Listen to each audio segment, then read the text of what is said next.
들어가 세상 짐을 내려놓고 흰 널름한 바다 쓰고서 주와 함께 길이 살리. 이어서 323장 부름받아 나서니 몸, 그리고 이어서 387장 멀리 멀리 갔더니 찬송하도록 하겠습니다. 먼저 323장 부름받아 나서니 몸 찬송하도록 하겠습니다.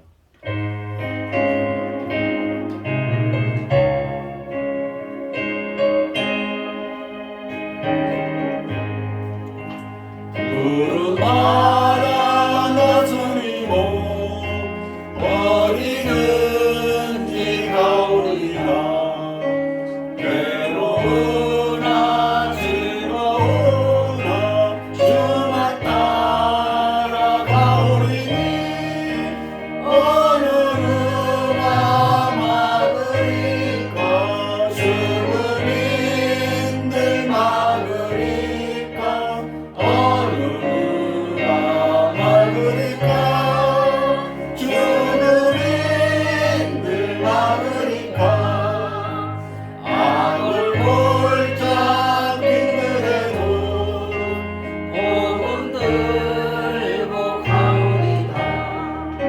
소금 같은 거리에도 사랑 안고 찾아가서 종의 몸에 지닌 것도 아낌없이 드리라.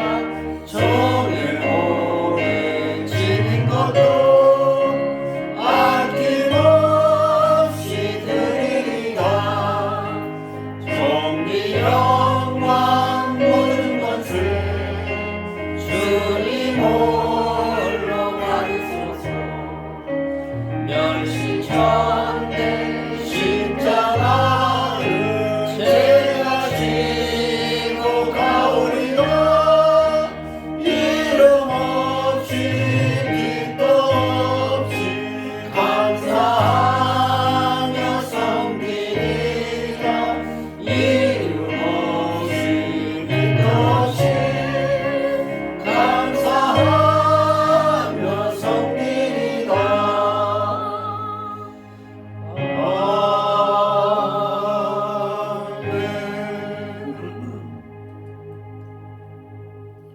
예, 387장 멀리 멀리 갔더니 찬송하도록 하겠습니다.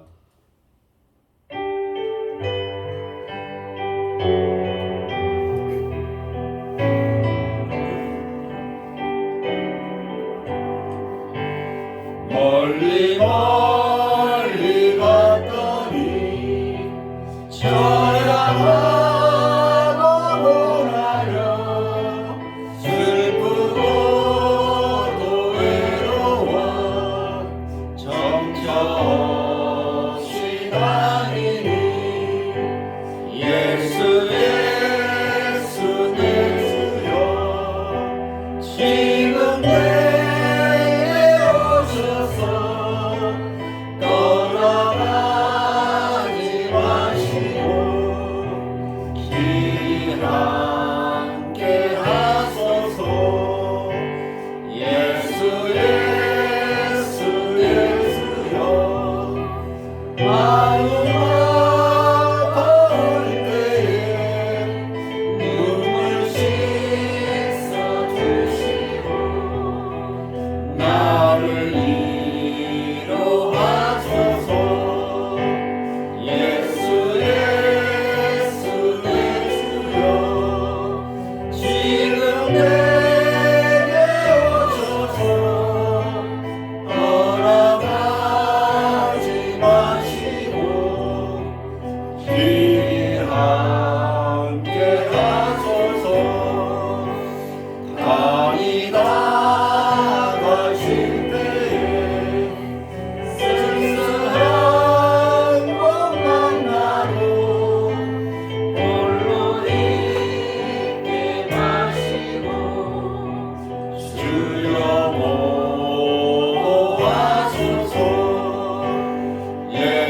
예수 내 주여 지금 내게 오셔서 떠나가지 마시고 길 함께 하소서.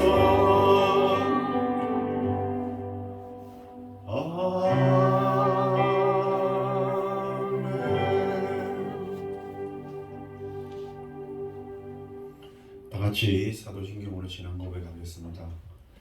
전능하사 천지를 만드신 하나님 아버지를 내가 믿사오며 그 외아들 우리 주 예수 그리스도를 믿사오니 이는 성령으로 잉태하사 동정녀 마리아에게 나시고 본디오 빌라도에게 고난을 받으사 십자가에 못 박혀 죽으시고 장사한 지 사흘 만에 죽은 자 가운데서 다시 살아나시며 하늘로서 전능하신 하늘 안에 앉아 계시다가 저리로서 산자와 죽은 자를 심판하러 오시리라.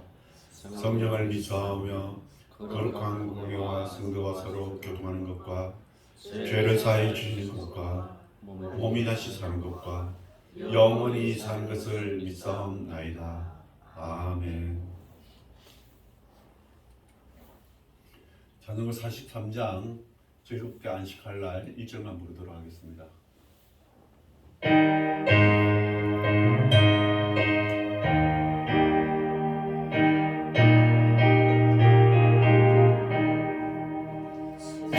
즐겁게 안식할 날 반갑고 좋은 날 내 마음을 편케 하니 즐겁고 기쁜 날 이 날에 천하 만민 나보다 앞에서 참되신 삼위일체 나 찬송 부르네.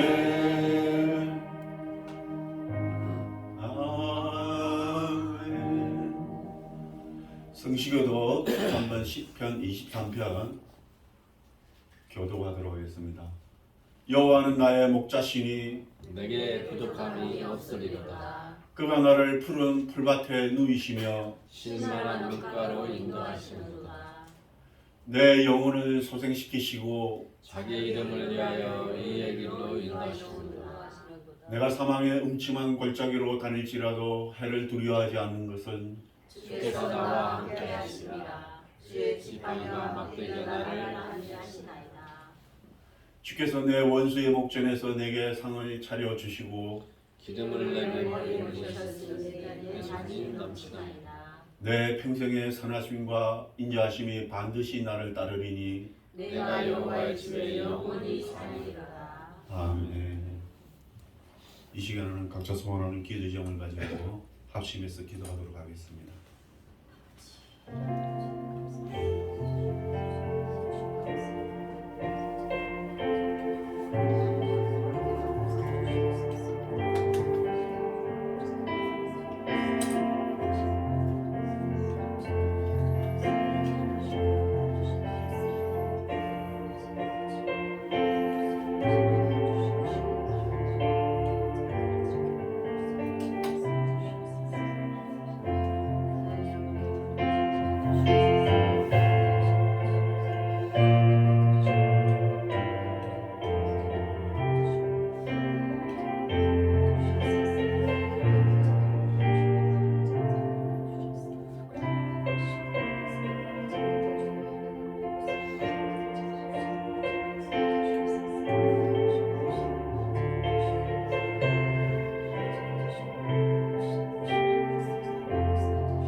모든 우주와 천지 만물을 창조하신 여호와 하나님 감사합니다. 오늘도 주님의 날을 허락하여 주셔서 우리가 또 기억하여 이 자리에 나오게 하여 주심을 감사합니다.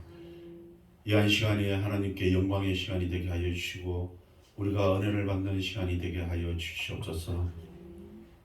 우리가 또 늘 이 자리를 사모하며 목마른 사슴이 시냇가를 찾듯이 우리가 이 자리를 찾기 위해 힘쓰는 자들이 될 수 있도록 주님 허락하여 주옵소서. 주님, 우리가 연약합니다. 우리가 너무나도 부족합니다. 우리를 긍휼히 여겨 주시옵고 우리가 이 세상을 살아갈 동안에 주님이 늘 강하고 또 능한 팔로 붙잡아 주셔서 늘 승리하는 삶을 살아갈 수 있도록 주님 함께하여 주옵소서. 우리가 세상을 살아가는 동안에 여러 가지 어려움을 당할 때가 있습니다. 그때마다 하나님께서 미리 예비하신 것으로 때에 따라 허락하여 주셔서 그 모든 어려움을 잘 이겨나갈 수 있도록 함께하여 주옵소서. 주님 또한 우리를 붙잡아 주셔서 우리의 생각하는 것과 말하는 것과 행동하는 것을 주님이 인도하여 주옵소서. 우리의 생각하는 것이 먼저 그의 나라와 그의 의를 공하는 주님의 자녀가 되게 하여 주시옵고 우리의 말하는 것이 소리나는 구리와 울리는 꽹과리와 같이 되지 않게 하여 주시옵고 우리의 말로 인하여서 듣는 사람들의 마음속에 위로가 생기게 하여 주시옵고 기쁨이 넘치게 하여 주시옵소서. 또한 우리의 행동하는 것을 주님이 인도하여 주셔서 악인의 자리에 죄인의 의자에 앉지 않도록 주님이 인도하여 주시옵소서. 늘 깨어 계시는 하느님께서 우리의 말하는 것과 모든 행동을 주님이 인도하여 주시옵소서. 이 시간 또 말씀을 전하실 이승훈 목사님께도 주님 함께 하시고 그 말씀을 통해서 우리가 힘을 얻고 세상에 나아가서 싸울 지혜를 얻을 수 있는 시간이 되게 하여 주옵소서. 그 말씀 하늘이 듣는 이들의 마음속에 떨어져서 30배, 60배, 100배의 계시를 맺을 수 있도록 주님 함께하여 주시옵소서. 주님, 이 자리에 머리 숙인 주님의 자녀들 기억하여 주시옵고 각자 간절한 마음으로 소원하여 기도하는 그 모든 기도의 제목들이 속히 이루어지도록 허락하여 주옵소서. 이 모든 말씀 우리를 구원하신 예수님의 이름으로 기도드렸습니다. 아멘. 찬송가 288장은 예수를 나의 구주 삼고 찬송하겠습니다.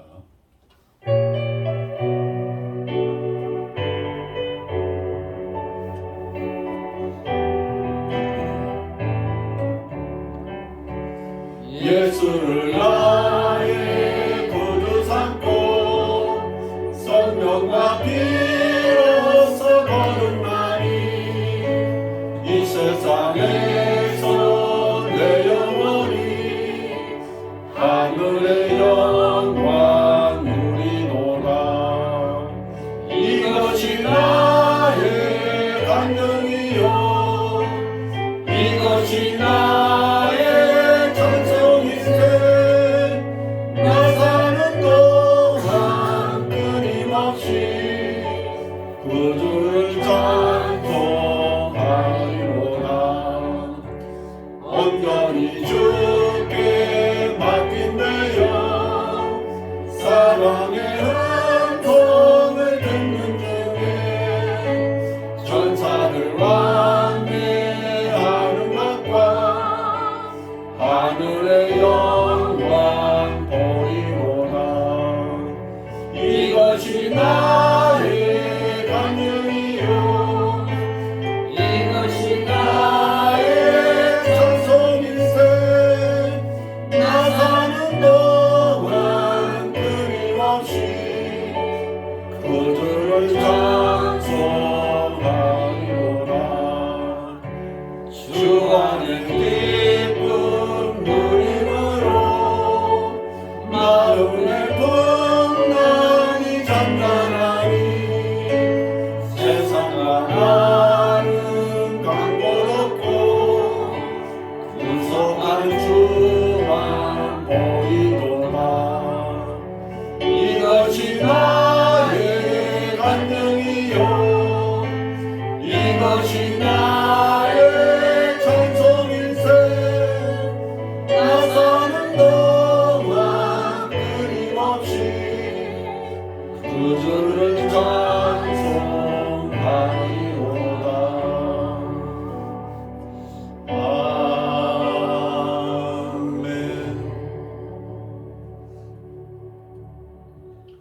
하나님의 말씀 마태복음 5장 17절에서 20절까지 저와 여러분들이 한 목소리를 읽도록 하겠습니다. 시작. 내가 율법이나 선지자를 폐하러 온 줄로 생각하지 말라. 폐하러 온 것이 아니요 완전하게 하려 함이라. 진실로 너희에게 이르노니 천지가 없어지기 전에는 율법의 1.1획도 결코 없어지지 아니하고 다 이루리라. 그러므로 누구든지 이 계명 중에 지극히 작은 것 하나라도 버리고 또 그같이 사람을 가르치는 자는 천국에서 지극히 작다 일컬음을 받을 것이요 누구든지 이를 행하며 가르치는 자는 천국에서 크다 일컬음을 받으리라. 내가 너희에게 이르노니 너희 의가 서기관과 바리새인보다 더 낫지 못하면 결코 천국에 들어가지 못하리라. 아멘. 이 시간에는 이성 목사님 나오셔서 예수님과 율법이라는 제목으로 말씀 전하도록 하겠습니다. 많은 은혜 받으시기 바랍니다.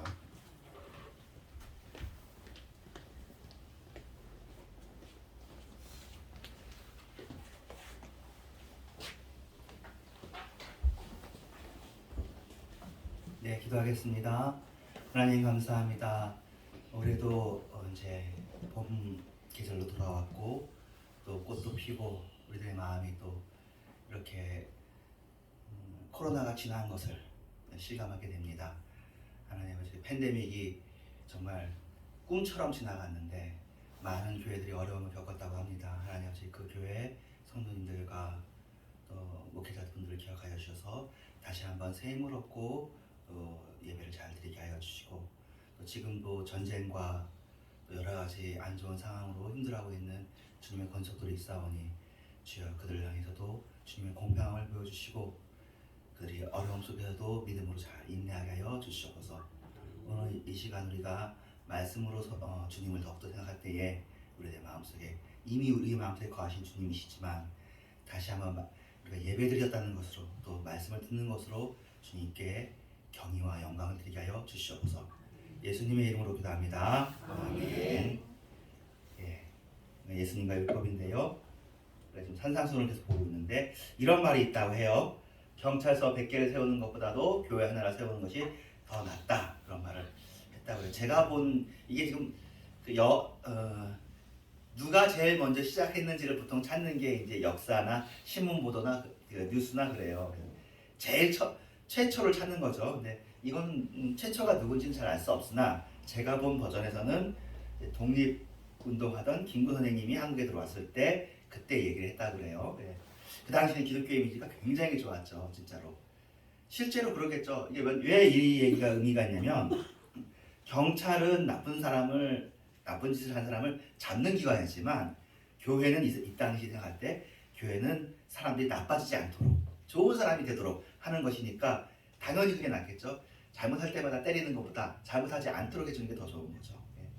또 학교를 세우는 것도 마찬가지죠. 학교에서 교육을 받으면 이렇게 공중도덕과 윤리를 지켜야 되는구나, 아닌 거니까. 그래서 경찰서와 교회 이걸 대비를 시켰어요.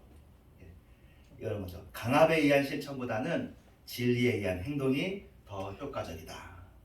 법보다는 진리의 힘이 더 강하다, 그렇게 얘기할 수 있겠죠. 이것은 스파르타하고 아테네가 이렇게 전쟁을 한 것을 펠로폰네소스 전쟁이라고 해서 서양 문화사 하면 나오는데, 펠로폰네소스 전쟁은 중요하지 않고 잃어버리는데 스파르타라는 단어는 여러분이 배우실 수도 있어요. 스파르타 교육, 강압에 의한 교육이 스파르타 교육인 거예요. 아테네는 민주주의. 그래서 초기에 스파르타가 엄청 이겨요. 스파르타는 애를 진짜로 몸이 약하면 던져버렸대요. 그냥 올라오지 않으면 사자가 새끼 던져가지고 올라와야 키운다듯이 그런 식으로 키웠고요. 한 사람 한 사람은 전부 다 장교처럼, 북한 같은데 전인민의 이런 식으로 그래 군사 강국을 키웠어요. 스파르타가. 그리고 그 당시 사람들이 이 스파르타라는 나라 도시국가인데 굉장히 존경했어요. 그런데 아테네는 느슨하거든요. 아테네가 그걸로 유명하잖아요. 아테네에 리더가 생겨도 이 리더가 싫다라고 투표를 많이 해가지고 그러면 이 사람이 전쟁 영웅이어서 그래도 쫓아내. 그런 식으로 한 사람 한 사람이 중요하다고 보는 거죠. 근데 나중에 보니까 스파르타가 없어지고 아테네가 그리스의 중심이 되어서 그 그리스 문명을 형성하게 되는 거거든요. 참 신기한 일이죠. 이것을 그러니까 우리가 보기에는 힘, 완력이든지 법이든지 이게 더 강할 것 같은데 결국에는 이제 이걸 뭐라고 하면 좋을까요? 덕이라고 할까요? 이게 더 이 비슷한 얘기는 동양에서도 그런데요. 동양에서도 이제 법가가 있어요. 법가가 그러니까 제자 백가 할 때 법가, 유가, 묵자 뭐 여러 개 다양하게 있는데 법가가 당연히 힘이 셉니다. 뭐냐면 모든 것을 법으로 다스리는 것이니까. 이래가지고 진나라가 법가를 가지고 그런 그 사상을 가지고 전 중국을 최초로 통일하죠.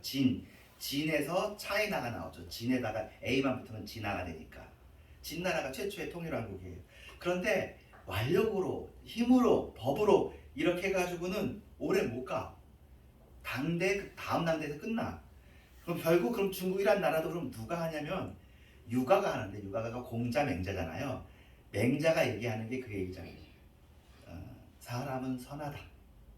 맹자 반대가 순자죠. 사람은 악하다. 사람은 악하다고 보고 해서 법으로 가자는 게 이제 흐름인데 사람은 선하다고 보자.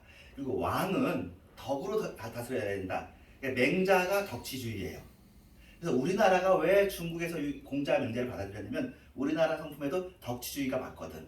그래가지고 우리는 덕장을 더 중요시하는 거죠. 참고로 중국하고 우리나라하고 일본을 비교하면 이건 뭐 제 개인적인 생각인데 중국은 그래도 여전히 통일한국이 짧게 200년마다 이렇게 바뀌고 그 통일한국도 자기들의 민족에 의한 통일한국이 아니라 외세에 의한 통일한국이잖아요.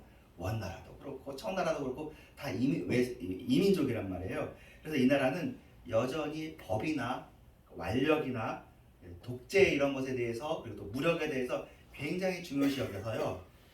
국경에 보면 숭문문이 있고 숭무문이 있는데 문하고 무를 같이 섬겨요. 같이 중요시 여겨요. 차별이 없어. 우리나라는 차별이 있거든요. 우리나라는 이제 경복궁 가면은 이제 정, 종 이렇게 나눌 때, 그러니까 문과를 나온 사람이 무과를 나온 사람을 이렇게 관리하도록 되어 있어요. 우리나라는 문을 우선시하는 나라고 일본은 1000년 동안 문보다 무를 우선시하는 사무라이의 나라였던 거예요.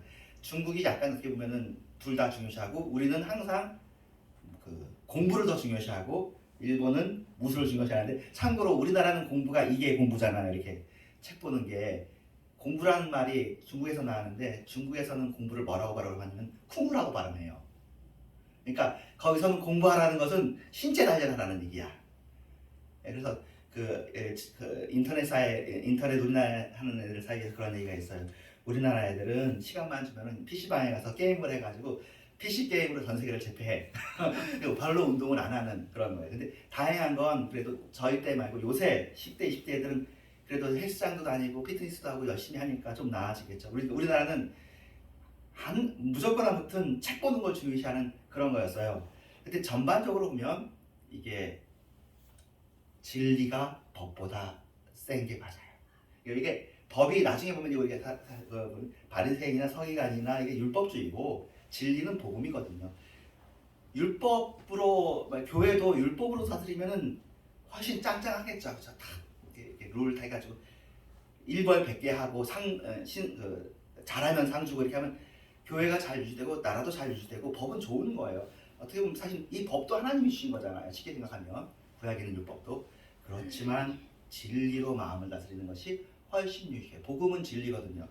그리스 아테네가 느슨하고 이거 뭐 방임인 것 같고 그래도 결국에는 문화가 꼽히고 창의력이 꼽히고 그래가지고 이를 흡수하게 되는데 이런 이야기들을 오늘 이제 하나님의 말씀이신 하나님의 말씀 또 예수님의 말씀을 가지고 보도록 하겠습니다. 예수님께서는 그렇다고 해서 율법을 폐하러 오신 건 아니고 완전하게 하려고 오셨어요. 그래서 이 완전하게 하다는 것이 어떤 의미냐면 법은 결국 행동으로 붙잡아야 되고 최근의 법은 요새 그래요.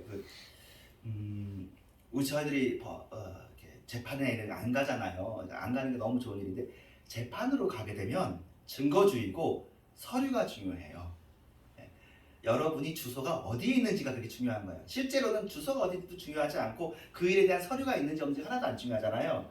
그러나 판사나 검사나 변호사는 항상 서류만 봅니다. 실제가 중요하지 않아요. 법적인 증거로서 모든 것을 따져봐야 돼. 요거 이런 것이 참고로 우리나라하고 일본하고 사이에서도 아마 뭐 정신대나 이런 것들도 일본이 서류를 다 불태웠다는 얘기가 있거든요. 불태웠을 거예요. 그러니까 서류가 없는 거예요 지금.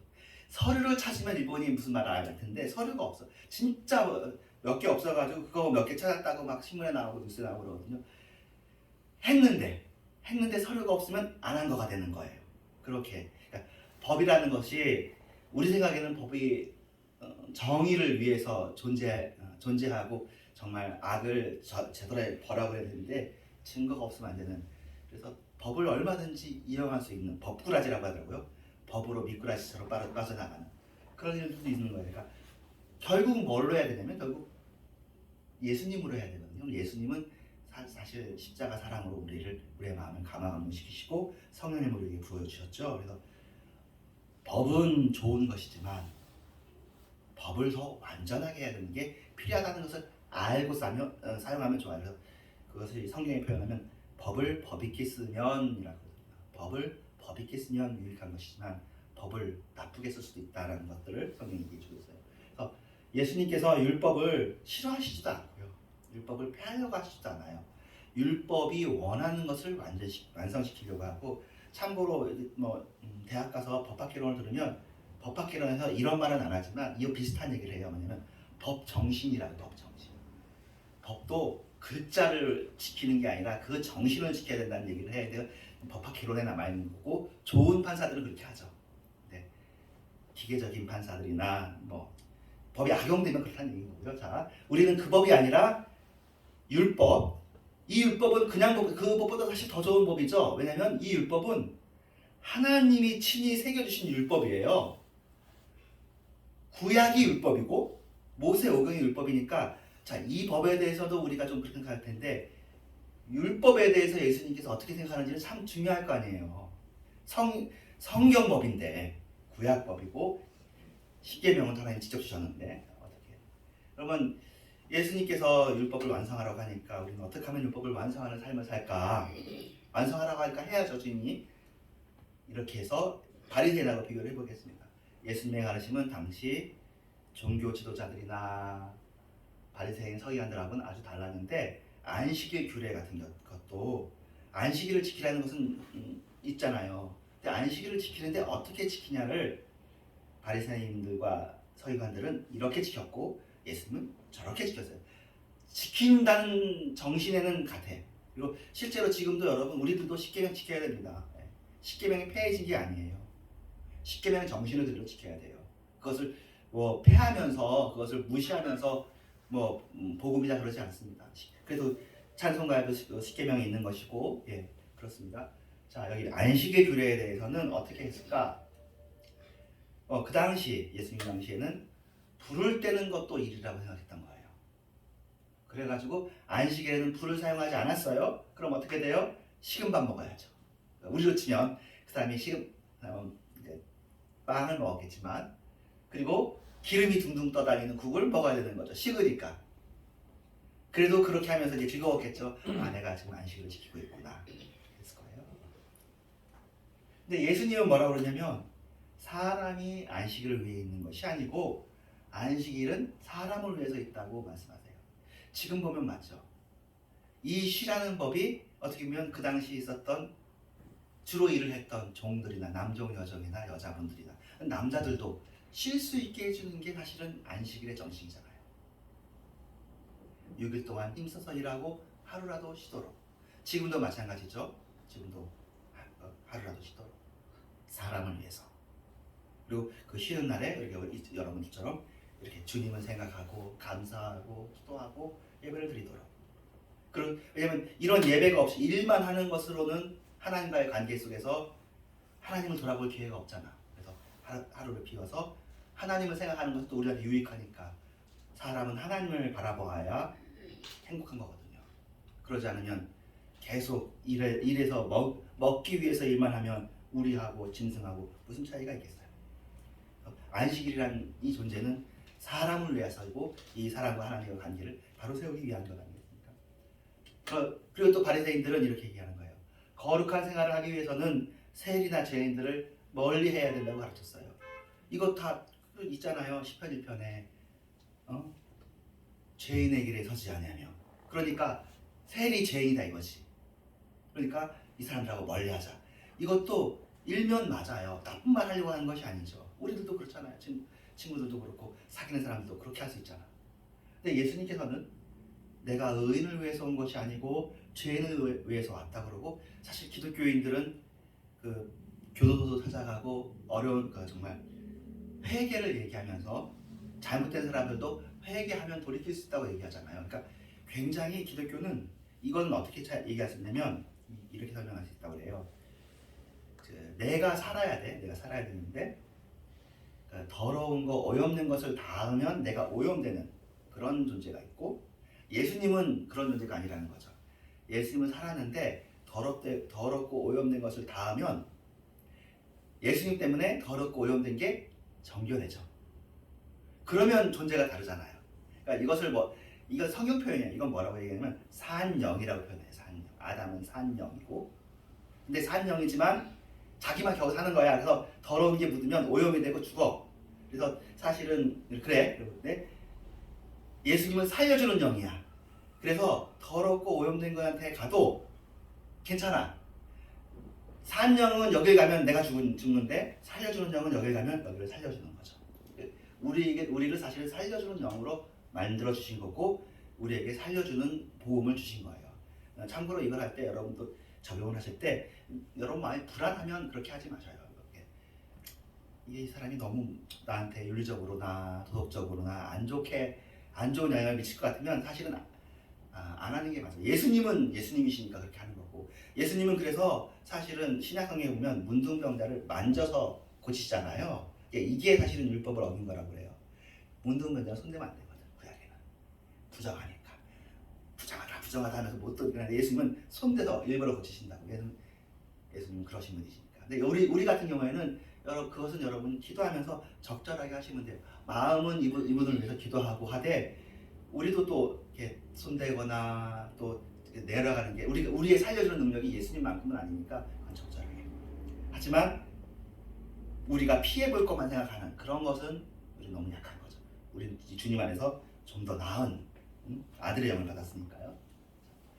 그래서 율법을 절대시했기 때문에 바리새인들은 예수님이 율법의 권위를 손상시킨다고 생각한 것이 분명합니다. 그럴 수 있죠. 예수님이 자꾸 이렇게 헤집어 놓으니까 이게 이 다음에 바로 나오겠지만 이 바리새인과 서기관들이 나름대로 애를 써서 그 당시 종교 환경을 만든 거거든요. 그 전의 환경보다. 이걸 만들었는데 예수님께서 더 나은 법을 얘기하니까 이거 황당한 거죠. 그래서 예수님을 그대로 놔둘 수 없다고 해서 어떤 의미에서는 당시 종교 지도자들이 합심해서 예수님을 죽였다고도 할 수 있겠죠. 율법 때문에, 율법을 지키려고 예수님을 살릴 것이냐 율법을 살릴 거냐 해서 예수님을 죽이고 율법을 살린 거죠. 그렇게 된 거죠.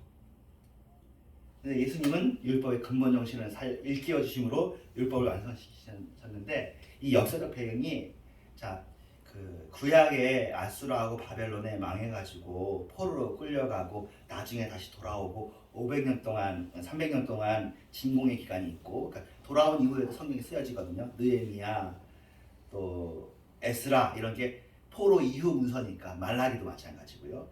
포로 시대의 문서는 다니엘, 에스더 이런 문서고, 돌아와서 그 문서가 쓰여져. 근데 그 이후에 300년 동안 하나님의 말씀이 없어. 그 기간 동안에 알렉산더 대왕이 있고 로마가 있고 그런 거거든요. 그런데 이렇게 바벨론에서 돌아온 유대인들이 마음에 크게 다짐을 했단 말이에요. 뭘? 이제는 율법을 순종해 보겠다고. 그 전에 지키지 않아서 우리가 이렇게 망했으니 그걸 지켜보겠다고 한 거예요. 그건 좋은 일이죠. 정말 좋은 일이겠죠. 근데 이걸 보면서 이런 생각이 들어요. 사실은 그건 그 전에 지켰어야 되는 거예요. 근데 예수님이 왔는데도 불구하고 예수님을 율법으로 죽이려고 하는 것은 예수님께서 그들의 마음을 친히 보시는 것처럼 그들의 마음속에 다른 게 있는 거죠. 그때는 그렇게 하는 게 맞았지만 예수님 때는 그렇게 하지 말았어야 되는 거예요. 오히려 죄인들이 예수님의 말씀을 더 받아들인 거지. 그러니까 율법을 지키다가 율법에 또 성전을 지키려고 하다가 율법도 중요하고 성전도 중요한데 그것을 지키다가 진짜 하나님을 생각하는 것이 아니라 자기들을 생각하는 외식하는 자들이 되어버린 거죠. 외식이라는 말이 겉에만 꾸민다는 얘기거든요. 겉에만 장식하는, 분장하는, 배우처럼 연기를 하는, 속마음은 아니고 겉모습만 하나님을 섬기는 것처럼 하는. 옛날에는 그렇게 하라고 구약에서는 얘기했으니까 그때는 했으면 맞지만 지금은 다른 시대인데, 지금은 예수님이 와서 복음을 알려주실 건데 천국에 가까운 시대인데 그때의 윤리를 가지고 하는 거죠. 참고로 요 관련해 가지고 세대주의라는 이단이 있긴 있어요. 우리나라에 요새는 뭐 거의 영향력을 미치지 않는 이단인데 7세대로 아담 때부터 마지막 때를 구분을 해가지고 그때마다 구원의 수단이 다르다고 하는 이단입니다. 미국에 컸었고 우리나라에도 영향을 미쳤는데 지금은 전혀 영향을 안 미치고 뭐 여러분이 들을 일은 잘 없지만 제 설명, 그러니까 이런 식의 설명이, 그러니까 지금은 믿음으로 구원받고 그때는 율법으로 구원받고 유대인은 혈통으로 구원받고 이런 식으로 얘기하는 거예요. 옛날에는 양심으로 구원받았고. 근데 그렇지 않고요. 구약 시대나 신약 시대나 예수님으로 구원을 받고, 좀 구약 시대 때 그 율법으로 구원받는 건 어떤 의미겠느냐, 제사로 구원받는 어떤 의미냐에 대해서는 이제 요새 이제 모든 그리스도인들이 동의하는 정답은 있는 겁니다.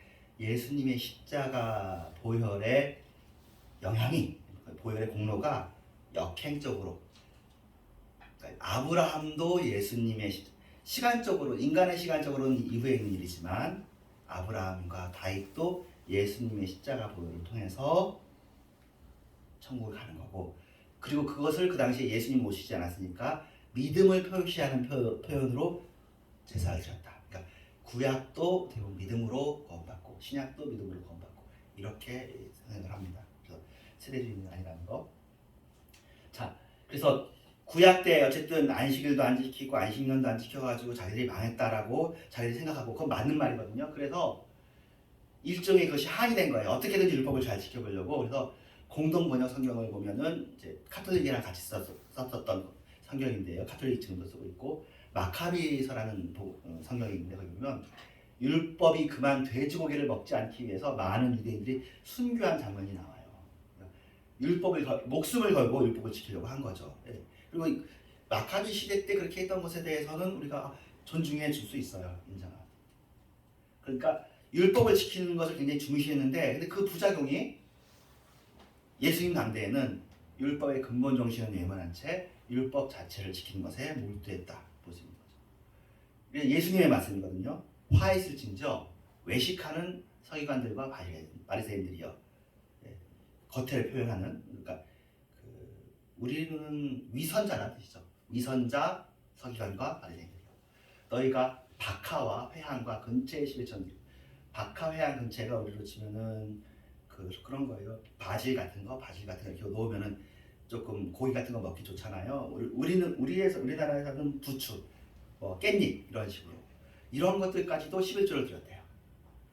그런데 율법에 더 중요한 바 정의와 긍휼과 믿음은 빠르다. 이건 안 보이는 거잖아요. 이 보이는 거 하려고 정의와 긍휼과 믿음을 빠르다. 예수님께서 이렇게 얘기하죠. 저것도 하는 거 좋다, 그걸 나쁘다고 하겠냐. 근데 저걸 하면 더 근본적인 이걸 해라. 정의와 긍휼과 믿음. 정의와 긍휼과 믿음을 나중에 여러분이 잘 아는 두 가지 말로 표현하죠. 정리해 주시죠. 예, 하나님 사랑과 이웃 사랑. 율법과 선지자는 하나님을 사랑하는 것과 이웃 사랑하는 것으로 딱 하나로 붙여주시죠. 그러니까 아무리 중요시 여기는 율법이라도 이 하나님 사랑, 이웃 사랑의 정신과 적용되지 않는 것은 법을 법대로 쓰는 게 아닌 거죠.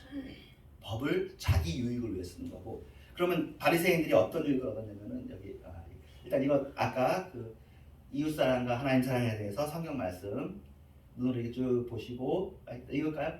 예, 이것이 예수님께서 대답하실 때 첫째는 이것이니 이스라엘에 들으라. 곧 우리 하나님은 유일한 주시라. 내 마음을 다하고 목숨을 다하고 뜻을 다하고 힘을 다하여 주 너의 하나님을 사랑하라 하신 것이 제일 큰 계명이고, 둘째는 이것이니 내 이웃을 내 자신과 같이 사랑하라 하신 것이니 이보다 더 큰 계명은 없느니라.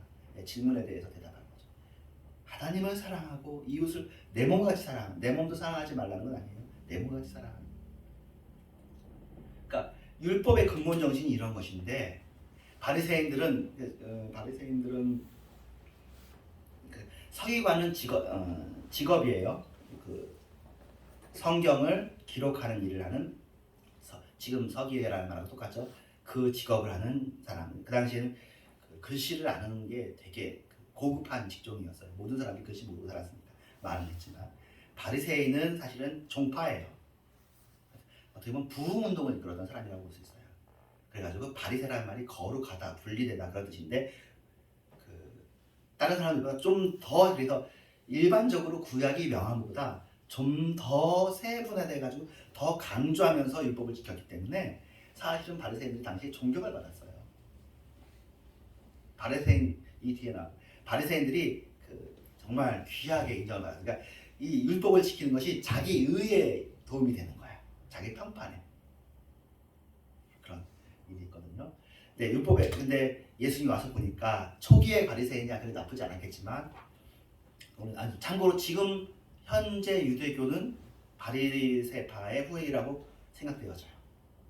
예수님은 유대교에 안 남아있어요. 이스라엘의 메시아닉 유대인이라고 해서 예수님을 믿는 사람이 있지만 숫자가 적고요. 현재 유대교는 그냥 이 바리새가 그냥 쭉 이어진 걸로. 행동, 겉으로 나오는 여러 가지 절기와 이런 걸 지키는. 그래서 바리새파의 선생님이 가말리엘이고 힐렐이고 하는데, 이 사람은 지금도 유대교 탈무드에서도 인정받는 그런 사람들이거든요. 나중에야 좀 개선이 되게 됐겠지만, 율법의 근본 정신은 그래서 아까 말한 것처럼 정의와 긍휼이에요. 그리고 하나님 사랑과 이웃 사랑이에요. 그러면 그 정신을 알면 상대방을 무시하겠어요? 그렇지 않겠죠. 사람 원수처럼 여기겠어요? 그렇지 않겠죠. 소외시키고 미워하겠습니까? 아니죠. 사랑과 겸손으로 대하겠죠. 근데 바리새인과 서기관은 예수님이 보기에, 그러니까 우리가 예수님이 보시는 게 정확한 거겠죠. 정확한 겁니다. 우리가 그 당시로 돌아가서 예수님도 바리새인 중에 일부였다라고 해석하는 학자들도 있어요. 근데 우리가 그 학자들의 의견을 동의하지 않는 것은, 예수님이 보실 때 그 바리새인들이 다 나쁜 건 아니지만 이 사람들이 교만하고 자기의의가 있고 사람들을 무시했다 이거예요. 일부는 예수님께 다가온 사람도 있죠. 예수님한테 밤중에 다가온 바리새인도 있고, 예수님한테 무덤을 준 바리새인도 있고, 그래서 바리새인 중에 일부들은 예수님을 좋아하기도 했단 말이에요. 하지만 전체적으로는 예수님을 십자가에 죽게 하는데 예수님이 죽기를 원하는 그런 사람들이었어요. 지금도 어쩌면 우리들이 여러 가지 뭘 해가지고 그걸 가지고 내가 교만해지고 내가 다른 사람을 원수처럼 여기게 되고 다른 사람을 소외시키고 미워하게 되면 21세기의 바리새인이 내가 아닌가, 우리가 아닌가, 그렇게 생각을 해볼 수도 있는 거죠. 예수님은 율법의 마침이 되심으로 율법을 완성하셨습니다. 율법의 마침이 되었다는 표현이 성경에 있어요.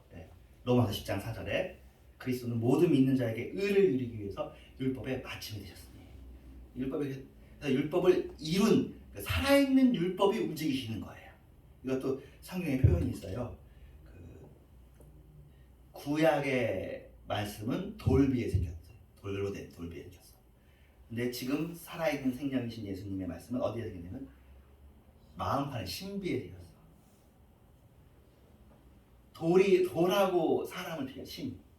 그러니까 우리는 신비에 하나님의 말씀이 새겨진, 우리가 쉽게 말하면 판인 거죠. 우리의 삶으로 주님을, 우리의 삶이 믿음이라고 해서요. 믿음 따로 있고 삶이 따로 있어서는 안 되고요. 믿음이 삶이랑 이렇게 붙어야 되고, 이번 설교는 안 되어 있지만 사랑으로 역사하는 믿음이라는 게 되게 표요해요. 우리의 믿음은 사랑으로 역사해야 돼요. 그리고 역시 이거 설교 작성할 때 보지 못했지만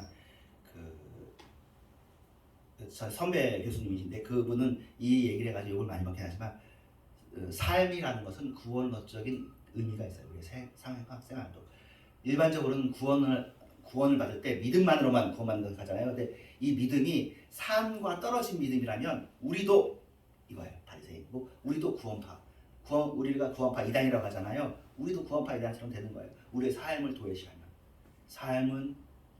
우리의 믿음은 삶으로 나타나거든요.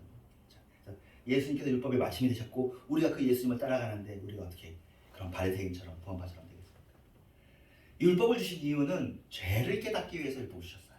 그래서 육신을 쫓지 않고 그 영을 쫓아 행하는 우리에게 율법의 요구가 이루어지는 거예요. 여러분들은 율법의 요구를 이루면서 사시는 거예요. 예수님께서는 율법이 육신으로 말미암아 연약하게 할 수 없는 것을 육신의 죄를 그러니까 육신이 연약한 것을 그래서 육신을 멸하고 새로운 영으로 산 영으로 지금 이 육신이 물론 옛날 육신이긴 하지만 그래서 죄된 육신이긴 하지만 그래도 하나님 안에서의 법전에서는 하나님 나라 재판정에서는 우리는 죄에서 의로 사망의 생명으로 옮겨졌다는 거죠. 우리에게 율법의 요구가 응한다. 참 신기한 일이죠. 근데 율법을 지키려고 할수록 절망할 수밖에 없죠. 로마서 7장 1절에 오호라 나는 공고한 사람이었다. 이 사망의 몸에서 누가 나를 견뎌내라. 그러니까 아까까지만 해도 설교 편이 딱 끝났는데 사실은 이렇게 집에 가면 그래. 하지만 막상 그러니까 뭘 어떻게 해지가 좀 힘들 수가 있어요. 머릿속은 아는데 그래서 조금 더 들어가는 거예요. 시간 좀 지났지만 그러니까 우리가 믿음으로 사는 사람이면서도 율법을 생각하지 않는단 말이에요. 하나님 말씀 이 율법이라는 것을 특별히 어렵게 생각할 게 아니라 뭐 원칙들이 있잖아요. 여러분이 생각하는 여러분의 기준들이 있단 말이에요. 근데 그걸 지키려고 하면 할수록 잘 안 돼요. 그래서 사실은 여기서 뭘 설명해야 되냐면 완전주의의 배. 우리가 완벽해지려면 어쩔 수 방법이 없어요. 마음 중심 드리는 것으로 사실 다 해요. 주님께서 우리 마음 중심을 보시는 거예요. 중심.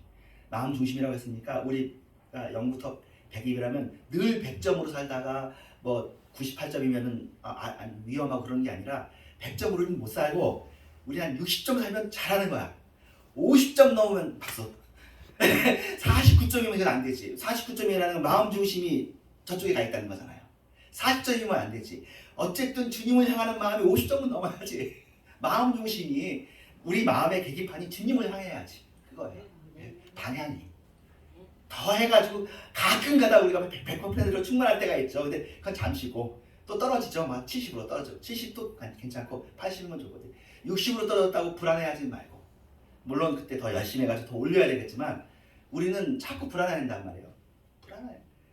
바울도 불안했는데 오호야 나는 공고한 사람이다. 이 사망의 몸에서 누가 나를 건드리라. 육신의 가시가 나를 힘들게 한다고 이럴 수 있단 말이에요. 그러는 거라고요. 육신이 있으니까. 그런데 그때 십자가 은혜를 생각하고 넘어가는 거죠. 십자가가 없으면 무슨 50이고 100이고 어디 있어요. 다 지켜야지. 다 지켜야 된다고. 다 지켜야 된다고. 율법의 요구를 하나를 지키는 사람은 다 지켜야 된다고 바울이 얘기하거든요. 근데 할 수가 없어요. 육신으로 말미암아 할 수 없는 것을 패하기 위해서 첫째 아담 종류를 싹 패하고 둘째 아담 종류를 만드신 거기 때문에 믿음으로 여기로 옮겨가는 거죠. 하나님의 은혜로 십자가의 은혜를 생각하는 거야. 주님 그렇습니다. 정 여러분 힘들면 예수님 오른편에 있었던 간도를 생각하든지 아무 거 잘한 거 없지만 믿음 가지고 천국 갔잖아요. 그래. 우리도 뭐 여러 가지 주님 보시기에 연약한 거 내가 주님 보시는 것 따라서 내가 보기에도 내가 형편없어. 여러분이 알고 있는 죄악은 다 있잖아요. 내가 얼마나 형편없는지 다 알지. 사람들이 보기엔 좋아 보이지만 나는 알잖아요. 그렇지만 그 죄에도 불구하고 주님께 나아갑니다 하는 거죠. 육신을 쫓지 않고 성령을 따라 살고 그러면 율법의 요구를 여기 다 이룬다는 건 참 놀라운 일이에요. 예수님처럼 그 전에는 까마득하게 이루어졌던 율법의 요구가 나를 통해서 그리스도 안에서라고 다시 들어가겠죠. 이루어지는 것입니다. 정말 할렐루야가 되는 거죠. 예수님께서 분명히 말씀하신 것은 천지가 없어지기 전에는 율법의 1.1획도 없어지지 않습니다. 다 이룹니다. 율법, 우리 내면의 죄를 깨닫게 해주는 율법은 결코 폐기되는 일이 없고 귀한 거예요. 율법은 귀해요. 율법을 무시하고 죄를 깨닫는 일도 없을 것이고 십자가 복음을 받아들이는 일도 있을 수 없습니다. 예. 그러니까 회개 없는 기독교가 아니죠. 아까 우리가 읽은 거죠. 우리가 읽은 본문. 그리고는 이 본문 정말 여러분들도 그렇겠지만 저도 이 본문을 보면 이거 못 갈 것 같아요. 천국에. 서기관과 바리새인보다 더 낫지 않으면 결코 천국에 들어가지 못한다고 했는데 내가 믿음은 있지만 내 행위가 서기관보다 낫냐 생각할 때 자신 있게 내라고 할 수 없는데요. 이 뒤에도 답이 있겠지만 좀 시간이 지나서 좀 압축 해석을 한다면 너희 의에서 우리의 의를 예수님의 의라고 생각하도록 할 없어. 내가 만든 의로는 서기관과 바리새인을 비슷하게 가거나 비슷한 뭐 그러겠죠. 넘을 수는 없거든요. 근데 예수님의 의는 내 안에 거신 십자가의 보혈의 의는 그러면은 세상을 뛰어넘고 사람을 뛰어넘잖아요. 예수님이 하나님이시니까 이 세상보다 더 귀한 분이 우리를 위해서 피를 흘리시고 자신의 목숨을 주셨는데 그 가치가 그리고 그 의지가 우리를 부활시키기 위해서 그러신 것인데 예수님의 뜻이 이루어지지 않겠어요. 이것을 내 개인 여러분이 지금부터 하고 앞으로 남아있는 삶을 통해 사는 것으로보다 예수님께서 십자가에서 다 이루셨다 하는 그것으로 봐야 되고요. 이런 제 설명이 제 생각할 때 저희 어릴 때는 이렇게 설명을 잘 못해줬어요. 예수를 믿어서 믿으면 구원받는다고 그러는데 믿으면이 뭔지를 잘 몰랐었어 우리 어릴 때는. 그럼 그래서 믿으면을 교회 다니면으로 생각할 수밖에 없었어. 그리고 어쨌든 교회 생활을 잘하면 구원받겠지 생각했는데 믿으면은 예수님이고요. 십자가의 그 예수님께서 그 하신 일을 믿고 예수님을 마음에 받아들이고 그 이후에 이제 영접 기도도 들어오고 이제 알게 되고 그랬잖아요. 그건 예수님 믿음으로 사는 거예요. 그리고는 내가 사는 것이 아니고 주님이 사는 것으로 사는 그것도 그 우리에게 나쁜 게 아니라 나 대신 주님이 사시는 게 얼마나 좋아요. 사실 여러분 주변에도 도와줘야 될 사람 많잖아요. 근데 누가 도와주면 제일 좋겠어요? 예수님이 도와주면 좋은데 우리는 예수님은 아니야. 하지만 예수님의 이름으로 우리가 기도하고 주님 이 일이 주님께서 도와주시길 원하는 말로 기도하면 되잖아요. 그러니까 기도하는 마음으로 산다. 그것이 50%만 넘으면 나머지는 주님께 맡기세요. 결과는 주님과 그 사람과만 아는 거고 우리로서의 최선은 주님께 기도하는 것이 최선. 늘 기도하는 마음으로 항상 기도하는 마음으로 하면 그럼 여러분 다른 건 걱정하지 않으셔도 됩니다. 네. 이 당시 바리새인과 서기관은 개인적인 경우에 절정에 도달한 사람으로 인정받았어요. 평범한 사람으로는 그들 같은 영성을 도달할 수 없다고 생각했고요. 그들에게 이런 속담이 있었대요. 두 사람만 천국에 들어간다면 한 사람은 서기관이고 한 사람은 바리새인인 것이다. 이번 설교 준비하면서 이제 이 설교는 어쨌든 그렇습니다. 이런 서기관과 바리새인의 의는 근본적으로 겉으로 드러나는 행위에 근거한 것이었고 그러다 보니까 자기도 모르는 사이에 위선적인 태도가 나왔던 것 같아요. 그래서 우리도 겉으로 드러나는 신앙생활에 초점을 맞추면 이렇게 되기 쉬워요. 그러니까 여러분의 신앙생활을 위해서도 마음 중심으로 생각하셔야 되고요. 다른 사람의 신앙생활도 마음 중심으로 생각하세요. 그래서 저 사람이 겉으로 저렇게 해도 마음 중심이 있겠지 하고 용납해 주시고 여러분 자신도 용납 받으시기를 바랍니다. 나머지는 고쳐지면 되는 거예요. 고칠 수 있으면. 근데 그 고치는 기준도 우리가 기준이 아니고 그 사랑 많으신 하나님의 눈을 기준으로 해서 해야 돼. 우리가 자꾸 기준 되거든요. 이 사람이 나를 따라와야 될 것처럼. 우리는 다 평등해요. 사람 위에 사람 없고 사람 밑에 사람 없고요. 사람 위에는 그리스도만 있어요. 그리스도만 우리의 주님이셔요. 누구도 여러분 그리스도 자리를 차지하시지 안 되고. 진정한 우리는 아무도 없이 혼자 있을 때 무엇을 생각하고 있는지 그러니까 진짜 내 자신인데 그런 혼자 있을 때 여러분 속에 찬송이 즐거웠고 기도하는 마음이 있고 하나님을 늘 생각하고 그럼 여러분 진짜인 거죠. 내가 보기에 여기 있는 분들은 다 그런 거죠. 우리는 위선적인 면을 강화하고 그런 종교 생활을 하면 안 돼요. 그렇게 하면 껍질을 가짜만 양성하는 그런 교회가 되는 거예요. 그러니까 우리는 내면을 중시하는 신앙이 돼야 되고요. 율법의 행위도 또 하면 좋죠. 뭐 누가 나쁘다고 그래요. 귀하죠. 좋은 일이에요. 정신에 순종해야 돼요. 그래서 그 십자가의 은혜에 기초해서 성령을 따르는 생활을 하려고 해야 되죠. 그래서 성령을 따르는 것도 성령님이 뭐 자기 의사를 우리에게 막 뭐 외부 의지처럼 막 말해주면 좋은데 성령님께서 워낙 조용하죠. 워낙 조용하죠. 성령님은 그러니까 내 마음속에 우리가 생각하기에 안 좋고 나쁜 거 있잖아요. 그걸 누르시면 되는 거고 안 좋고 나쁜 거 누르는 것을 내가 24시간 못하고 가끔 올라와 그리고 나쁜 짓을 해. 그래도 그것이 나쁘다고 알면 되는 거예요. 로마서 7장 8장이거든요. 내 소에 거하는 죄가 이것을 행하는구나. 물론 그 나쁜 죄가 진짜 나쁜 죄시면 당연히 끊으시는데 그냥 사소한 죄지만 내 마음을 아프게 하는 그런 죄일 경우에 내가 항상 주님만 생각하고 싶은데 그러지 못하고 내가 항상 찬송 부르고 싶은데 그러지 못하고 내가 항상 기도하고 싶은데 그러지 못해. 그게 당연하죠. 우리가 다 사람인데 막 성령으로 충만하지 못하지만 그래도 내가 그로 해서 마음 아파하면 그것과는 분리가 되고 있는 거거든요. 이거는 죄고 나는 나죠. 자, 그런 의미에서 더 신앙이 깊어지면 나인 줄 알았던 것 중에 더 죄가 있어서 그걸 더 분리해내고 그런 거예요. 더 신앙이 깊어질수록 우리 속에 있는 허물이 더 크게 보이는 그런 거겠죠. 그러니까 그렇다고 해서 이때도 신앙인이고 처음부터도 신앙인인 겁니다. 이를 기초로 나를 통해서도 율법이 완성되는 성숙한 신앙인이 되기를 기도합니다. 하나님 감사합니다. 주님 사랑하고 주님 찬양합니다. 오늘 이야기한 걸 가지고도 또 성령님께서 친히 스승되어 주시고 우리가 그동안 들었던 설교를 통해서도 도와주실 것이고 그리고 다만 한 가지 우리의 마음 중심을 주님께서 받으신다. 우리는 결코 어떻게 보면 서기관이 될 수도 없고 바리새인이 될 수도 없고 우리의 의로는 결단코 천국에 들어갈 수가 없는데 예수님의 의로 우리가 천국에 들어간다. 예수님을 힘입고 예수님께 감사하는 그 마음을 가지는 즉시 우리의 교만이 내려가는 것을 느낍니다. 우리가 나 자신을 높이지 않고 나 자신의 생각을 높이지 않고 나 자신의 의지와 때로는 내가 옳다고 생각하는 것을 주님보다 높이지 않게 하여 주시옵소서. 때로 우리의 죄가 천국에 가는 걸 방해하는 것이 아니라 내가 옳다고 생각하는 것이 천국을 방해하는 경우가 많습니다.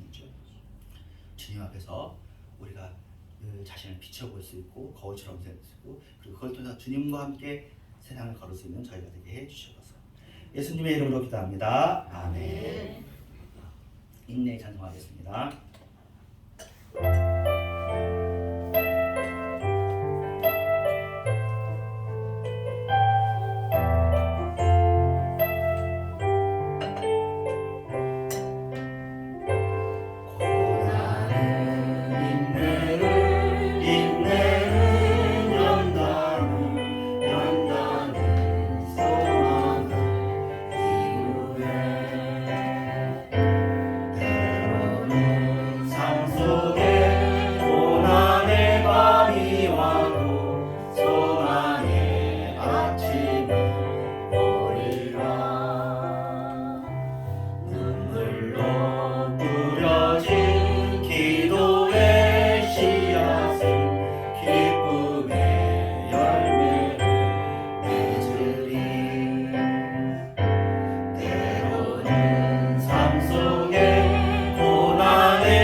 교회로 구별된 장소에 이렇게 우리들이 모여서 함께 예배드리게 하여 주셔서 감사합니다.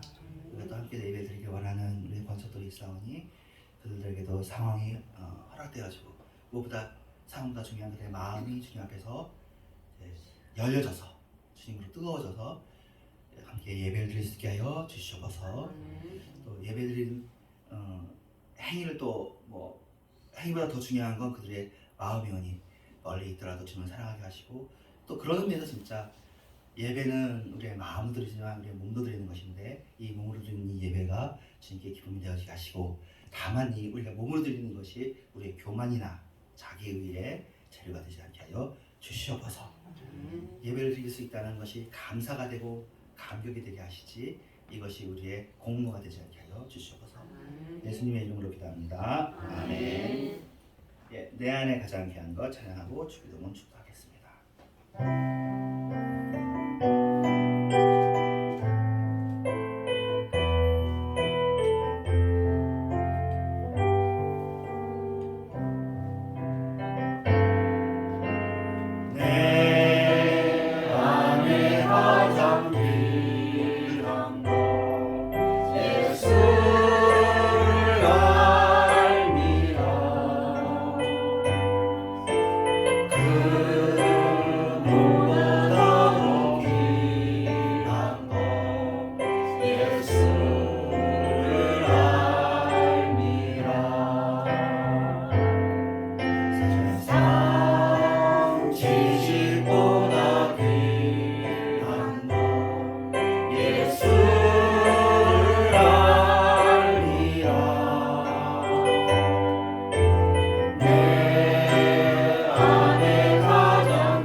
하늘에 계신 우리 아버지여 이름이 거룩히 여기시오.